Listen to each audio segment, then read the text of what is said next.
यं ब्रह्म वेदांत विदो वदन्ति परं प्रधानं पुरुषं तथान्ये विश्वोद्यते कारणम् ईश्वरं वा तस्मै नमो विघ्न विनाशनाय।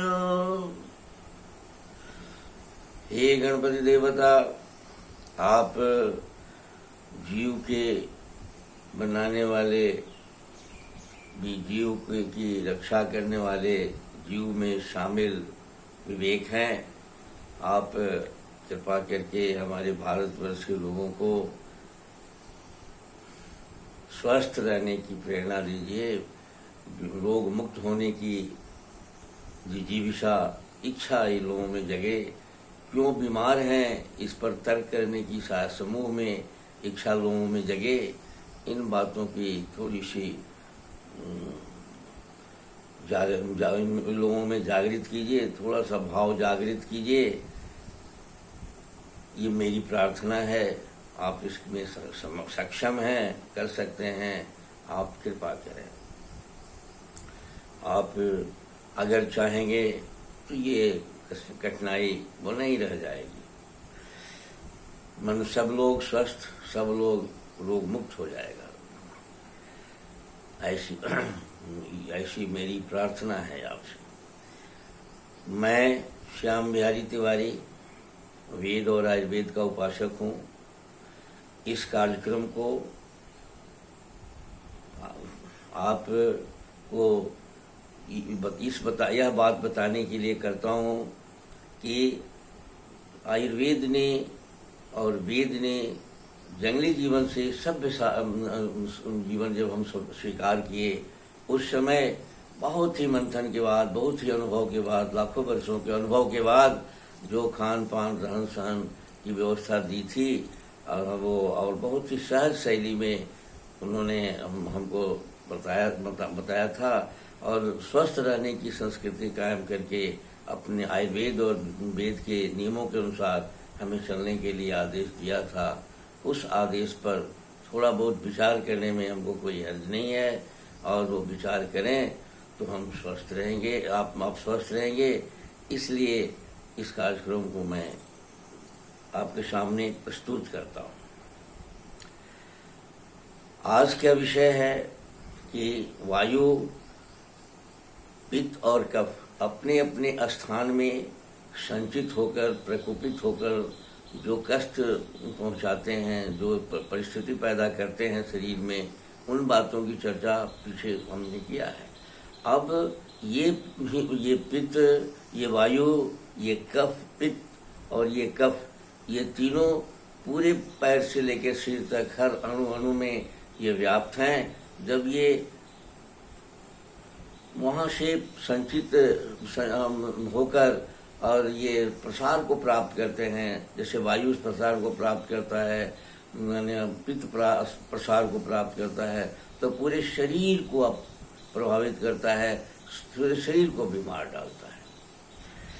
जब ये पूरा शरीर को बीमार डालता है तो सब जगत के जितने रोग हैं, सारे रोग का एक सिलसिला, रोग होने की सिलसिला जारी हो जाती है, और ये हम रोगी होने लगते हैं। अगर अपने स्थान तक सीमित रहता है तो थोड़ा सा कष्ट सके और हमारे क्रियाकलाप चलते रहता है, पूरा शरीर प्रभावित नहीं होता है। लेकिन अगर हम आहार विहार में इन सब में संयम नहीं रखे, अगर संचित दोष को शमन करने का उपाय नहीं किए, तो पूरे पूरे तन में, अब पूरे मन में फैल जाता है। आज सर्वप्रथम मैं वायु, जो हमारे शरीर के कोशिकाओं को बनाने वाला, कोशिकाओं में प्राण के रूप में है और उसमें बनाने में विवेक के रूप में है, 36 तत्वों से युक्त ये कोशिकाएं, उसका संघ जो बनाता है वायु, उस संघ से हमारा रस बनता है, जिसे आधुनिक विज्ञान प्लाज्मा कहता है। तो उस वायु, यह वायु जब वहाँ विकृत होता है, कोशिकाओं के स्तर पर विकृत होता है, धातु के स्तर पर विकृत होता है, तो ये बहुत ही कष्टकर स्थिति पैदा करता है। लेकिन थोड़ा सा रोग लक्षण तो ज़्यादा पैदा करता है, लेकिन ये शमन बहुत जल्दी हो जाता है।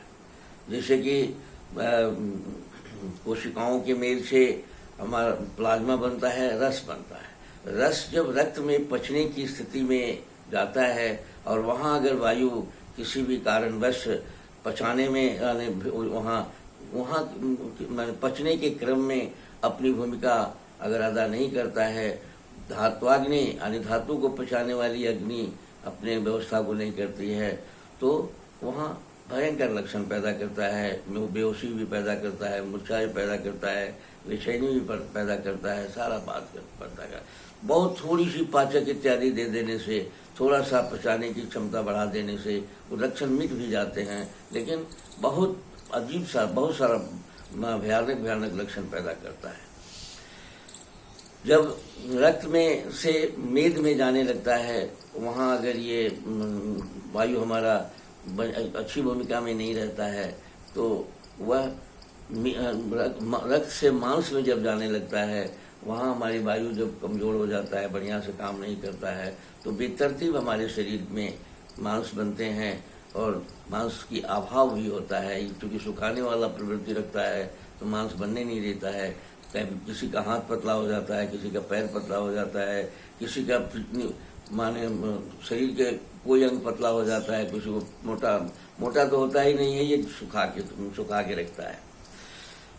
इस तरह से मेद में माने जब जाता है तो मेद का अभाव हो जाता है, ग्रीजिंग का पूरे बॉडी में अभाव हो जाता है, ये माने वो उसको भी सुखा देता है। और ये हड्डी के साथ जाता है तो बहुत भयानक दर्द, हड्डी का टिश्यू जो भी बनता है, बनाने की काम करता है, अगर बना नहीं पाता है, प्रसार होकर विकृत हो जाता है तो बहुत भयानक दर्द होता है और हड्डी का घून लगने वाला ऑस्टियोपोरोसिस इत्यादि बहुत सारी बीमारियों को पैदा हो जाता है। और पच की अगर प्लाज्मा पच कर अगर वो मज्जा बनने की हड्डी से मज्जा बनने की क्रिया में अगर किसी प्रकार की परेशानी पैदा कर देता है तो ओज को बनने सुखा देता है, वीर्य को बनने नहीं देता है। तरह तरह के बंध्यापन इत्यादि बहुत सारे लक्षण पैदा करते हैं। अभावजन्य, बल के अभावजन्य बहुत सारे लक्षण पैदा करते हैं।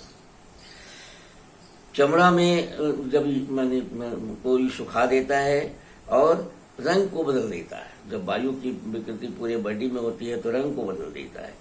जोड़ों में दर्द पैदा करता है, क्रैकिंग का आवाज करता है, खिंचाव तनाव पैदा करता है और वह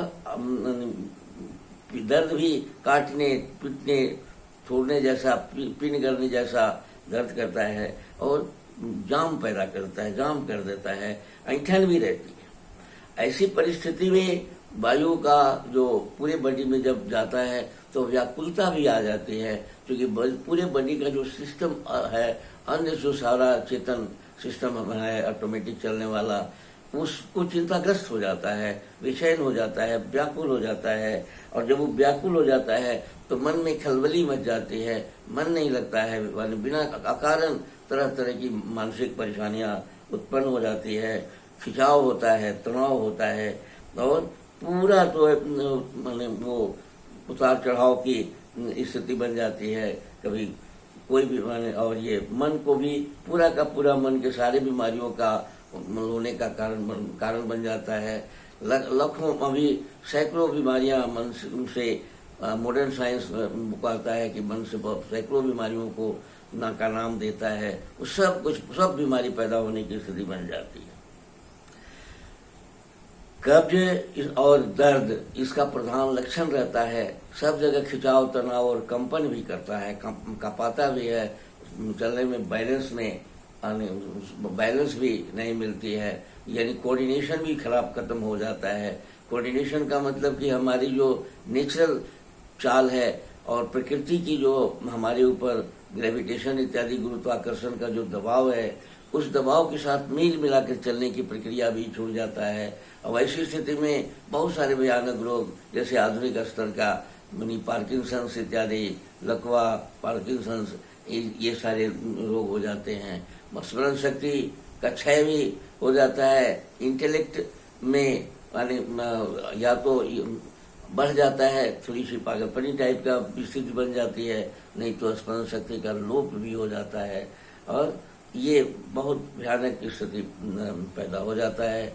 वायु जो कि बनाने वाला जहाँ भी बिगड़ता है वहाँ कुछ गड़बड़ी हो जाता है और इसको अगर हम शमन करने के सावधान रहें, शमन करने की कोशिश करें तो चरक ने बहुत खूबसूरत एक बात कहा था कि हम ऋतु के अनुसार भोजन करें, ऋतु के अनुसार जो भी पदार्थ हम पैदा होता है उसका भोजन करें और कम खाएं।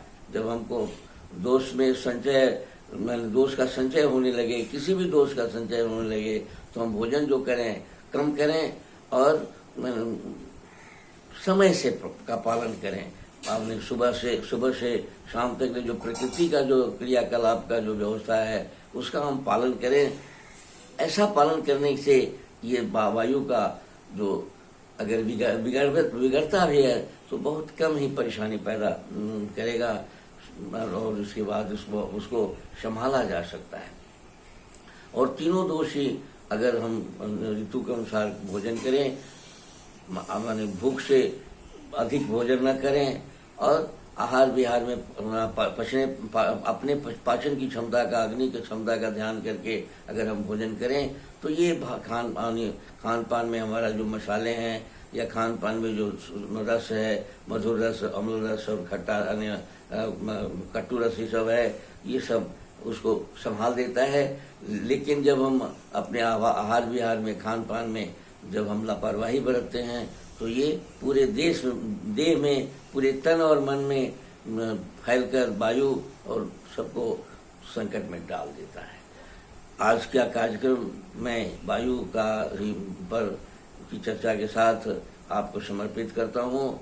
अगले कड़ी में पित्त पर बात करेंगे, समय मिलेगा तो कफ पर ही बात करेंगे। इसी के साथ आज का यह कार्यक्रम आपको समर्पित करते हैं और उम्मीद करते हैं कि आप जो है आहार विहार में अगर संयम करें रखेंगे तो ये सारी बातें, जितनी मैंने बातें कही, आयुर्वेद कहता है कि कुछ नहीं होगा अगर थोड़ी सी समय का पालन करे आदमी और खान पान में मित रहे, यानी भूख से ज़्यादा ना खाए, भूख लगने पर भी भोजन करे और समय का पालन करे तो और नियम के अनुसार चले तो कहीं कोई परेशानी नहीं पैदा होने वाली है, कोई भी रोग नहीं होने वाला है। अगर हो गया है तो अगर नियम पर चले तो रोग ठीक भी हो जाता है।